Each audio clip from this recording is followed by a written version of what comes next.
ఇది ఎక్కడ ప్లానింగ్? లాస్ట్లో నేను నా జీవితంలో ఇప్పటి వరకు వినలేదు లైలా, ఇప్పటి వరకు వినలేదు. ఇలాంటి వాటికి కూడా ఫెవికాల్ని వాడతారా? ఓకే సరే, అయితే ఒక పని చేద్దాం.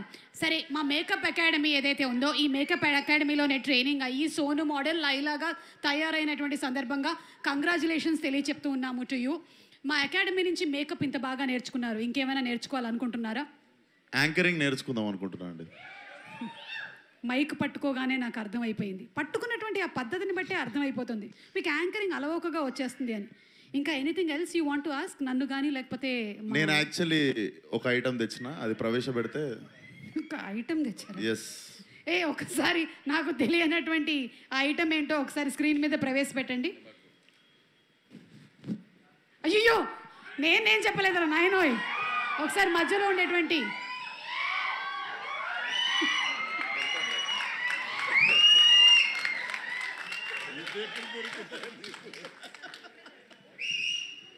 సార్ ఎట్లుండే సార్ ఎక్స్పీరియన్స్ అసలు ఆ గెటప్ వేసుకుని అసలు ప్రపంచం ముందుకు రాగానే? I eagerly wanted to ask this question మీరు వచ్చినప్పుడు.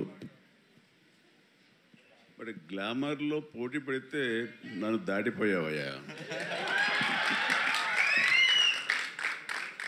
ఇక్కడంతా కొంచెం కళ ఎక్కువైంది, నీ దగ్గర మాత్రం బొద్దుగా ఉండేసరికి ఆ కళ అసలు వేరే.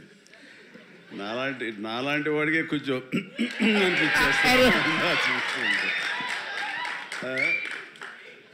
చూడాలి, సినిమా చూసిన తర్వాత తట్టుకోగలమో లేదో. Thank you so much sir, ఈ కాంప్లిమెంట్ లైఫ్ టైం గుర్తుపెట్టుకుంటాను. Love you sir. నేను చూసే కొన్ని డికేట్స్ అయిపోయింది ఇది ఫొటోస్ చూసి.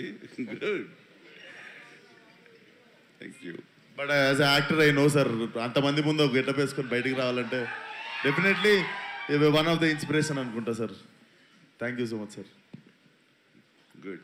చిరంజీవి గారు, ఒక క్వశ్చన్ అండి. ఆ రోజు మీరు ఆ గెటప్ వేసినప్పుడు మీ అమ్మగారి రియాక్షను, మీ ఆవిడ గారి రియాక్షను ఏమైనా గుర్తున్నాయా? వాళ్ళు నన్ను చూడలేకపోయారు, అసలు కనపడదు, మరి మీసాలు పెంచుదాకా మా ముందుకు రాకండి అన్నారు. కానీ విశ్వక్కి వేరే ఎక్స్పీరియన్స్ ఉన్నట్టుంది. విశ్వక్ మా వాళ్ళు చీరలు కట్టుకొని మ్యాచింగ్ చీరలు కట్టుకొని సెట్కి వచ్చారు సార్ ఫోటో దిగుదామని. మళ్ళీ ఎప్పుడు కట్టుకుంటున్నాం అని. ఆ టైంలో షూటింగ్ టైంలో నేను అప్పుడు మీసాలు తీయలేదు. జంజాల్ గారు మీసాలు తీయాలి అని అన్నప్పుడు ఒకటే కండిషన్, ఒక 60-70 మంది పనిచేస్తున్నారు యూనిట్లో, అందరూ తీస్తేనే ఆఖరి తీసావు నేను అవుతానని అందరితో తీయించాను మీసాలు. నేను ఒక్కడైనా ఆ రకంగా ఉండాల్సిన అందరూ ఉండాలి సెట్లో, అందరూ తీశారు. స్టిల్ కూడా ఎక్కడ ఉండాలి సార్. ఈ ఐడియా నాకు వచ్చుంటే అదిరిపోయేది సార్. అసలు అందరి చేత చీరలు కట్టించేవాడు. ఫస్ట్ మీ డైరెక్టర్ రామ్ నారాయణ గారితో మీసాలు తీయించారు అందరికి. అసలు నాకు ఈ ఐడియానే తట్టలేదు అసలు. అదే అంటే ఆ రోజుల్లోనే చిరంజీవి గారు కంఫర్ట్ ఉంటుంది తెలుసా, అందరికి తీసేస్తే నాకేముంది అన్నట్టుంటుంది అసలు. ఏం పర్వాలేదు విశ్వక్, ఈ రోజు మీరు ఇది మాట్లాడారు కదా, రేపటికల్లా మేము రెడీ అయిపోతుంది చూడండి. మీ మొత్తం డిపార్ట్మెంట్ అందరికీ కూడా మీసాలు గడ్డలు తీసేసి మా వాళ్ళు ఫోటోలు రెడీ చేసి పెట్టేస్తారు. ఎందుకు మీ ఫ్యాన్స్ అంతా చీరలు కట్టి వెళ్ళమని థియేటర్కి వదలొద్దు ఐడియా.